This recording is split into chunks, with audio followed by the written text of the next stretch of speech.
Generally speaking, cartoons are seen as a happy art form. People think of kids' cartoon shows or perhaps adult cartoons such as The Simpsons or Rick and Morty. Sometimes they can get dark, but never too disturbing. Well, like everything we look at on this channel, there's always a dark side to everything, including cartoons. Today we're going to be looking at episodes of your favourite cartoons that should have never been aired, I think, or should maybe never have been made at all. My name is Danny Burke, and this is the top 10 creepiest lost cartoon episodes. Starting off at number 10 now, we have SUICIDEMOUSE.AVI. This is the file name of a supposed unseen episode of Mickey Mouse. Originally, people just thought it was a loop of Mickey walking past 6 buildings before the clip faded to black. He wasn't dancing or smiling, just walking, but other than that, it didn't seem too creepy. Everyone thought there was nothing after that, but when the clip was digitized, people noticed that it was a lot longer than they thought. After a long period of darkness, the clip actually returns to Mickey walking. There was now a gurgle cry in the background that got louder. Then the picture changed. We see the sidewalk go in impossible directions. Mickey's face curls into a smirk. His face then began to fall apart. His eyes rolled to the bottom of his chin like marbles in a fishbowl, and his smile crept up the left side of his face. The screaming noise continued until the 8-minute mark, and then suddenly stopped as it cut to the classic Mickey Mouse fade at the end of every episode, with what sounded like a broken music box playing in the background. The Disney employees who first watched this actually left the room and asked the security guard to watch to the end for them. Legend says they never know what happened at the end because the security guard killed himself soon after, right after repeating the phrase "real suffering is not known" 7 times. They say the file can still be found in the dark corners of the internet under the title SUICIDEMOUSE.AVI. Moving on to number 9 now, we have Squidward's Suicide. Even if you've never watched an episode of SpongeBob SquarePants before, you probably recognize Squidward as a character from the show. He's a sort of grouchy foil to SpongeBob's happy plans, but in this lost episode things took a much darker turn. In 2010, a user posted a creepypasta online called Squidward's Suicide. He claimed he had seen this lost episode during his internship at Nickelodeon Studios. At first they assumed it was just an office prank, but realized they were wrong as soon as they played it. The scene showed Squidward sitting alone on a bed while disturbing music got louder in the background. The scene is spliced with quick flashes of dead children and gore. When it cuts back to Squidward, his face is black with red eyes. Eventually, a strange detached voice tells Squidward to shoot himself with a shotgun. He does just that. He dies and the video ends. Apparently the police investigated all of this, but they couldn't find the culprit who made it, and the video has never surfaced online since. Probably just a creepypasta, but a really good one I think. Next up at number 8 now, we have Man's Best Friend. That's the name of this lost episode of Ren and Stimpy that first aired in 2003. It involves some aspects that the FCC did not agree was suitable for a younger audience. Ren and Stimpy are trained to be better pets. Stimpy is given a cigar-shaped dog treat as a reward. Their owner tells them to not go near the couch, but then says they should so that they can be punished. Ren sort of freaks out and starts sobbing. Stimpy gets yelled at for going on the couch. Their final lesson involves their owner teaching them to protect him. He tells them to attack him with a wooden paddle. Stimpy refuses, but Ren, who's sick of this treatment that day, beats his owner within an inch of his life. The episode was banned and the director lost his job over it. Moving on to number 7 now, we have Dead BART. According to internet legend, there was a lost episode of The Simpsons from the show's first season. It was entirely written by the show's creator, Matt Groening, who decided to keep it a secret from the rest of his team. Now they say that Matt has the ability to predict the deaths of every guest star who has ever appeared on The Simpsons. He decided to put all of this power on display in this one episode. The episode itself was pretty horrific anyway. It involved Bart dying in a plane accident. The whole family mourned his death for a year, wasting away until they became skeletons themselves. When they visited his grave, every other gravestone belonged to celebrity guests who had appeared on the show before, complete with their name, birth date and death date. And legend says it was very accurate with the people that had already died. Now on top of that, some gravestones even featured people who hadn't been on the show yet.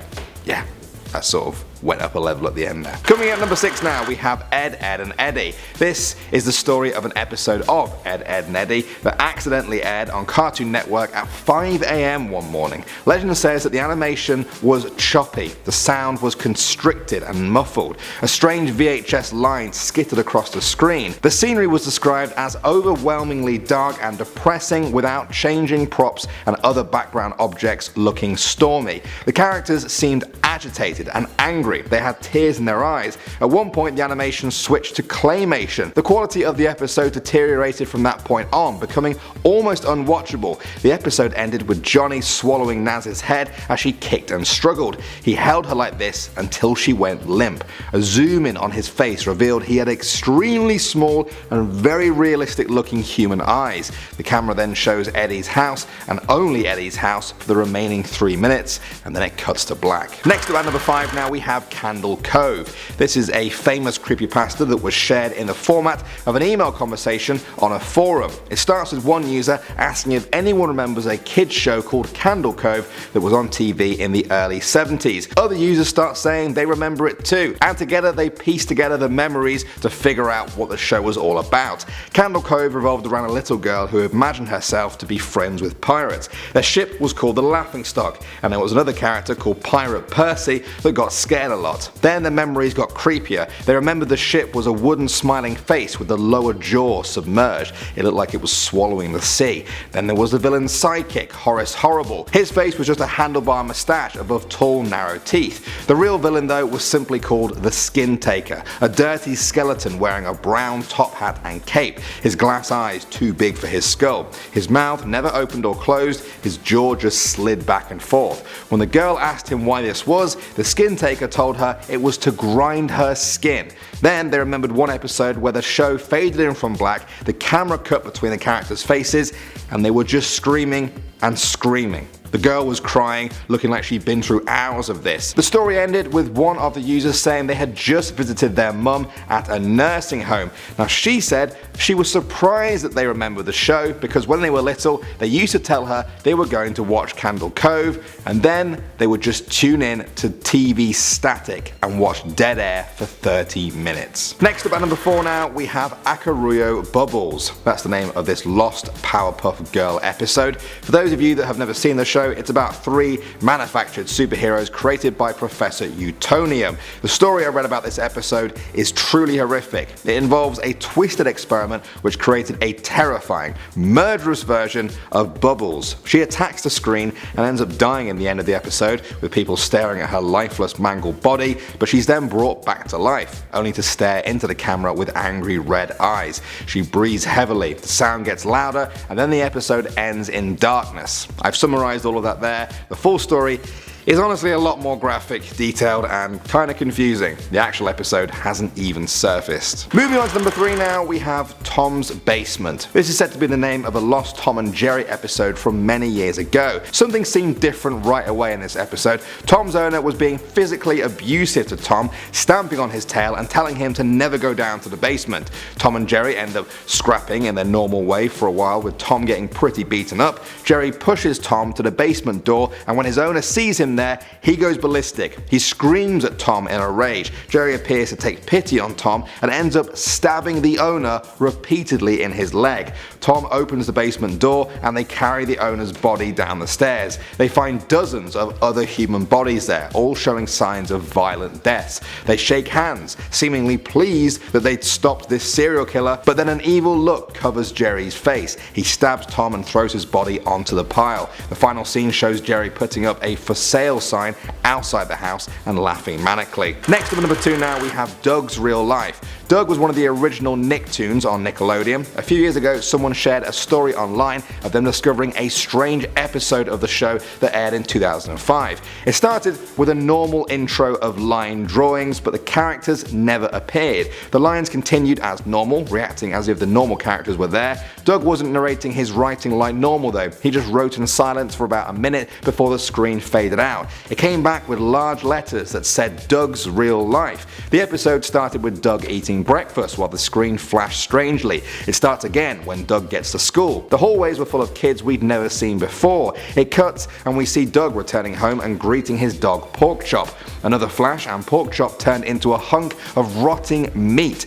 Doug's house looks decrepit too. He walks into the house and talks to invisible people. Another flash and Doug was with his family eating dinner. His mum answers the phone. He thought it was the teacher telling her about him flunking the test that day. He imagined them yelling at him, their faces becoming gigantic and then twisted and red. The screen flashed back to the empty house. Doug was alone, crying and apologizing to an empty room. He went to his bedroom, which was empty except for a book and a pencil. He started writing. This time his voice was narrating. He said, "I can't tell which one is real." And finally, at number 1 now, we have Not Long Enough. This is supposed to be a lost episode of Futurama, one of my favorite shows of all time. The episode starts with Fry, Leela and Bender making a delivery for Planet Express. The planet they land on only has one single house surrounded by empty, desolate fields on all sides. A grotesque alien answers the door. He takes a box from them, he opens it, pulls out a knife and stabs himself. The crew don't react at all. They simply walk back to the ship in silence. They return to Earth to find New York deserted. Fry walks to the cryogenics building where he had been frozen and begins to cry. He steps inside one of the pods and sets the time to the distant future. The screen fades to black, and when we return, we see that the machine has stopped working. Parts of Fry are decaying. Bone is poking through his skin in several places. "It's what I deserved," he mumbles as he climbs out of the pod. His surroundings are now psychedelic. Strange patterns and colors swirl around him. Eventually, we see that this was all in Fry's mind. His final thoughts before he died. His frozen body is now slumped outside of the cryogenic pod. Bender and Leela walk into the room. Leela says he got what he deserved. She checks her watch and says, "Looks like we need to leave for our next delivery." She takes a knife out of her pocket, places it in a cardboard box and heads to the ship. Okay, so that was all very disturbing. Perhaps some of these are based more in rumors and legends than in reality, but it's your job to find out the truth. Personally,